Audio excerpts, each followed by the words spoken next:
देखिए third law हम लोग देखेंगे, Newton's third law. Newton's third law, देखिए इसके विषय में बहुत सारा कंफ्यूजन होता है आपको, और ये वीडियो आप देखिए, क्लियर हो जाना चाहिए। देखिए statement to every action there is equal and opposite reaction. प्रत्येक क्रिया के विपरीत बराबर प्रतिक्रिया होती है। जैसे आप सबसे जो नॉर्मल एग्जांपल है, जैसे आप क्रिकेटर को देखे होंगे कि अगर फास्टर बॉलर है तो देखे होंगे कि बैट्समैन को बहुत कम एफर्ट लगाना पड़ता है, हल्का सा टच करेगा और एक्शन के कारण जो रिएक्शन होता है तो चला जाता है वो। लेकिन अगर बहुत स्लो बॉल देगा, शॉर्ट पिच लेंथ अगर बहुत, तो बहुत स्लो से आता है और बैट्समैन को बहुत एफर्ट करना पड़ता है, इसको लंबा दूर नहीं जाता है और कैच होने की संभावना हो जाती है। तो ये हम दिखा सकते हैं आपको फिगर के द्वारा, देखिए थोड़ा स्पष्ट होगा। जिसे मान लिया जाए कि कोई सरफेस है यहाँ पर और इस पर एक ईंट रखा हुआ है। देखिए ये इस ईंट को हम लोग रख रहे हैं, ऐसा बनाया जा रहा है कि आपको थोड़ा दिखाई पड़े। देखिए यहाँ रखा जा रहा है। अब इनके बीच में कैसा एक्शन रिएक्शन होगा उसको हम लोग देखें थोड़ा। इसको थोड़ा सा हम लोग एफबीडी बना करके देख रहे हैं। ब्लॉक को ऊपर कर दें, बॉडी को ऊपर कर दे, थोड़ा ब्लॉक को जैसे कर दे। देखिए यहाँ पर ये आपका हो गया, ये देखिए ये आपका एन है, या आप कोई से रिप्रेजेंट कर सकते हैं। देखिए एक्शन रिएक्शन में एक बात आपको याद रखना है कि एक्शन रिएक्शन होता है कभी भी एक बॉडी पर नहीं लगेगा। Action and reaction forces do not act on a single object. जैसे एज फॉर एग्जांपल, जैसे यहाँ पर हम पूछा जाए आपसे, इस ब्लॉक को देखिए यहाँ पर हम ला रहे हैं, ये लाइन ऑफ एक्शन को हम ऊपर की ओर बढ़ा के दिखा रहे हैं आपको, हो गया यहाँ पर। और देखिए एमजी का भी लाइन एक होता है जो वेट होता है। तो यहाँ पर लिख सकते हैं कि N and MG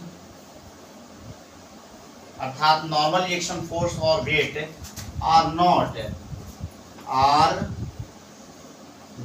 action reaction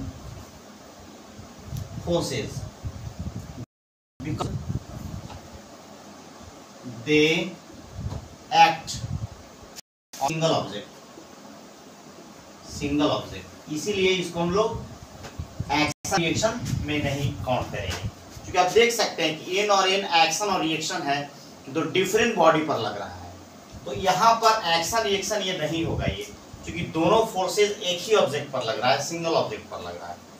आप देखे होंगे इससे नाव वगैरह, जो नाव अगर किनारे में जब आता है तो देखे होंगे कि एक पैर रख करके और आप जो है कि किनारे की ओर कूदते हैं, तो क्या होता है आप आगे जाते हैं और नाव क्या हो जाता है पीछे चला जाता है। वहाँ भी थर्ड लॉ का कंसेप्ट है। और बंदूक वाला जो केस होता है उसमें भी एक्शन रिएक्शन है, रॉकेट जो है उसमें भी एक्शन रिएक्शन है। बहुत सारे लोग को कंफ्यूजन ये है कि रॉकेट में तो कंजर्वेशन ऑफ लीनियर मोमेंटम है तो कैसे होगा, तो ऐसा कोई बात नहीं है, अलग थ्योरी है, ये अलग थ्योरी है। तो आपका जो रॉकेट होता है उसमें एक्शन रिएक्शन भी होगा और जो है कि कंजर्वेशन ऑफ लीनियर मोमेंटम दोनों होगा। जैसे गन वाला देखिए क्वेश्चन जो होता है यहाँ पर, अगर मान लिया जाए कि कोई गन है, देखिए गन का फिगर हम बना रहे हैं और यहाँ से कोई बुलेट है कि फायर किया जा रहा है, ये बुलेट को फायर किया जा रहा है, ये मास ऑफ गन है और ये मास ऑफ बुलेट है। देखिए यहाँ भी थर्ड लॉ है, एक्शन रिएक्शन होता है यहाँ पर, और ये आपका जब फायर होता है वेलोसिटी बुलेट जो होगा, इसके बाद जैसे फायर होगा तो रिक्वाइल इसका वेलोसिटी होता है रिएक्शन के कारण, और ये आपका हो जाएगा वेलोसिटी ऑफ गन। तो यहाँ से एक फार्मूला बना सकते हैं कि चूंकि यहाँ पर देखिए कंजर्वेशन ऑफ लीनियर मोमेंटम भी काम करता है और एक्शन रिएक्शन होता है, तो यहाँ लिख सकते हैं आपको mass of gun velocity of gun mass of bullet velocity of bullet. As for example हम ले थोड़ा कि मान लिया जाए यहाँ पर 60 ग्राम का अगर बुलेट है 60 ग्राम का, और वेलोसिटी को मान ले 160 मीटर पर सेकेंड, और ये अगर ये मान लिया जाए 10 kg का है, तो ये रिक्वायर्ड वेलोसिटी कितना होगा। तो इसको कैसे बनाएंगे, तो फार्मूला तो यहाँ दिया हुआ है मास of gun velocity of gun mass of bullet velocity of bullet. Okay, तो देखिए मास ऑफ गन यहाँ 10 kg है और वेलोसिटी ऑफ गन निकालना है, रिक्वायर्ड वेलोसिटी जो होगा।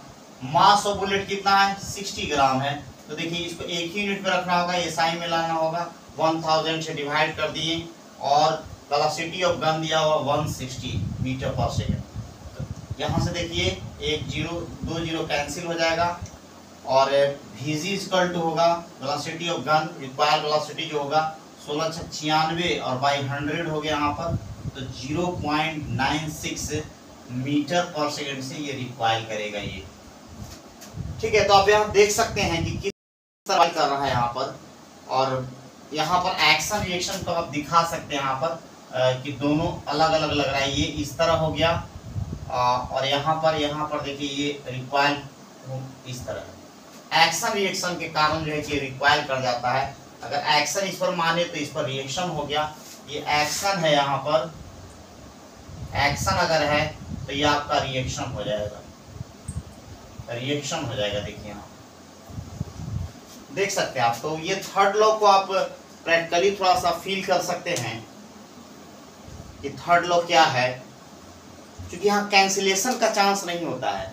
बहुत लोग ये समझते हैं कि थर्ड लॉ में कैंसिल हो जाएगा, तो ऐसी बात नहीं है, क्योंकि they do not act on a single object. जब भी है लगता है तो डिफरेंट ऑब्जेक्ट पर लगता है, इसलिए कैंसिलेशन का कोई भी चांस नहीं होता। तो इस तरह थर्ड लॉ को शॉर्ट में आप जो है फील कर सकते हैं, समझ सकते हैं